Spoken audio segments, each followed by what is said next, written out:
أنا ميري هاني شغالة P2P مانجر. ابتديت رحلة CMA من سنتين.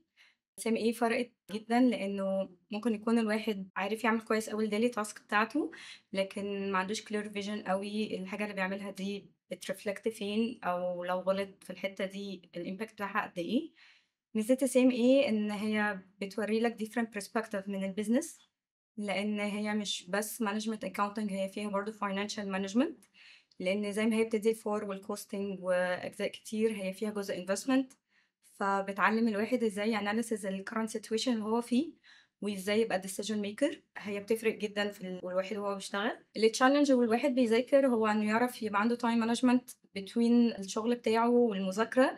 فسيف او فاكتوري بتعرف كويس قوي تساعدك على حاجة زي كده، لأن هي بتقعد تبلان معاك، واكشولي البلاننج بيبقى لكل شخص. هي مش بتدي بلان الكل يمشي عليها، لأنه كل شخص ممكن يبقى في حد سابق حد في المذاكرة. الانستراكتور بيقعد مع كل واحد بيعرف يحط له بلان ويساعده في التشالنج ده. سيف او فاكتوري برضو بيدوا ماتيريالز تساعدك بانك اوف كويشنز كتير تقدر تحل منها كتير. لو هنتكلم على سيف او فاكتوري، يعني مش هبالغ لو قلت ان هو ايدل بليس وات واز نيدد في رحله سيم اي، لان هم مش بس بيدوا الكونتنت بتاع سيم اي وبيدوا الماتيريالز اللي تساعد ان انت تو باس الاكزام، لكن هم فعلا الانستراكتورز بينفذوا اسم المكان سيف او فاكتوري، لان هو بيساعدك ان انت ازاي تمشي في الكارير باث بتاعك.